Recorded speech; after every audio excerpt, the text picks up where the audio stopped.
Hey everyone, welcome to Mythology Explained. In today's video, we are going to discuss an interesting story that features in the Chronicles of Jerahmeel, a work produced in the 14th century that compiles a multitude of apocryphal works, culminating in an extensive biblical history that spans from the creation of the universe by God to the death of Judas Maccabee. One of the stories tells of heaven being assailed by two Egyptian sorcerers.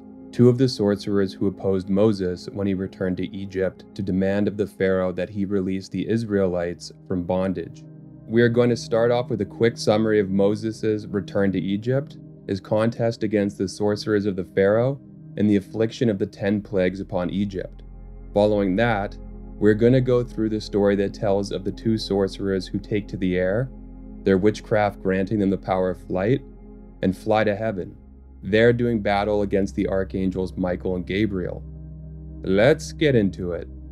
After fleeing Egypt, traveling to Midian, and marrying Zipporah, Moses became a shepherd. One day while watching over his father-in-law's flock, he came across a burning bush, a most peculiar sight because, while the bush was on fire, it wasn't being consumed by the fire. A voice projecting from the bush spoke to Moses, saying that he had been chosen to deliver the Israelites from bondage. Initially, Moses was resistant to this, producing an array of reasons that explain why he was either certain to fail in this task or was ill-suited to this task. These reasons were overcome, and God assured Moses that he, his divine presence and power, would be with Moses in this great task appointed to him.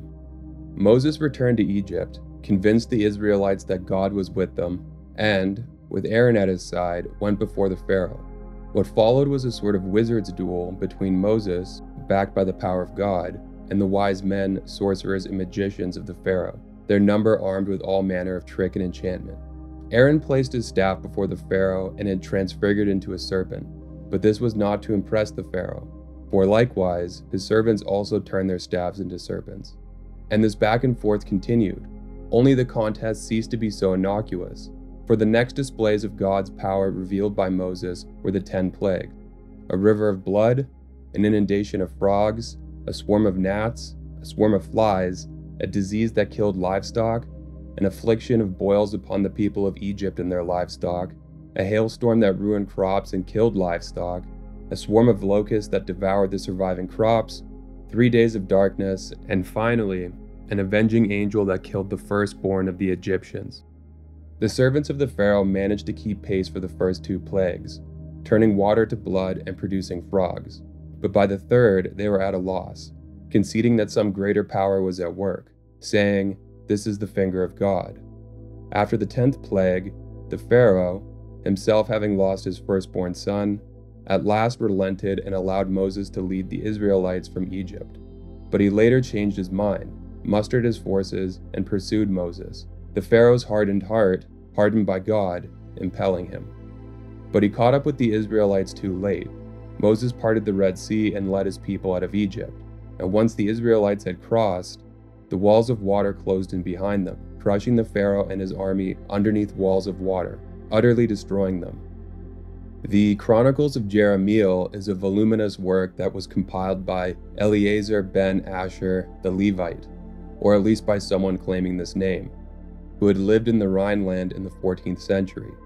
The works he incorporated into his compilation, arranged chronologically so that they parallel the reckoning of Scripture, span from the moment of creation to the death of Judas Maccabee, a Jewish priest who lived in the 2nd century BC. Many of the works compiled were written centuries apart, some of them written earlier in the medieval period, while others were written in antiquity, centuries before the birth of Christ. One of these works tells of 2 Egyptian sorcerers, Jannes and Jambres, here called Johanai and Mamre. Jannes and Jambres are identified in the book of Timothy as 2 of the sorcerers who opposed Moses when he presented himself before the Pharaoh. These 2 sorcerers accompanied the Pharaoh when he and his army pursued the Israelites. Moses parted the Red Sea, allowing his people to leave Egypt, but the Pharaoh and his army, who were furiously pursuing the Israelites, didn't make it across, instead swallowed up by 2 crashing walls of water, the power of God no longer holding them in place. Johanai and Mamre saw that their death was imminent, the sea closing in around them. But rather than accepting destruction alongside the Pharaoh and the Egyptian army, they used their magical arts to take flight, but not simply to alight safely on the shore. They flew higher and higher until they came to the upper reaches of the firmament, thus leaving the mortal plane behind and transcending to heaven, the realm of the divine, where they battled against the angels, namely Michael and Gabriel, both of whom were powerless against the two sorcerers they found themselves pitted against. Michael and Gabriel supplicated God, asking him to deliver them from their plight, to intervene and execute punishment. And in response, God sent Metatron, and non-scriptural sources often portrayed as the mightiest of the angels. And Metatron overpowered the two sorcerers and threw them from heaven, casting them back down to earth, careful to ensure they fell into the sea, as this is what God commanded. Here, in addition to destroying the Pharaoh and his army, God also consumed the Egyptian gods in divine fire. Here's the passage that describes what followed. The nations heard it and trembled. The sages say that when the Egyptians pursued the Israelites and beheld them, they were seized with great fear and dread, and did not wish to enter into the sea after them. God therefore sent Gabriel to them, and he appeared like a mare entering the sea. Pharaoh's horse immediately followed into the sea after it, and he was followed by all the Egyptians. Then spake God to Moses, saying, Stretch forth thy hand over the sea, and the waters shall return upon the heads of Pharaoh and his chariot and his riders. Moses thus stretched forth his hand upon the sea, which was cleft asunder and rent. When the nations of the world heard the report of the exodus from Egypt, they trembled, and in terror fled from their habitations. And that's it for this video. If you enjoy the content, please like and subscribe. Thanks for watching.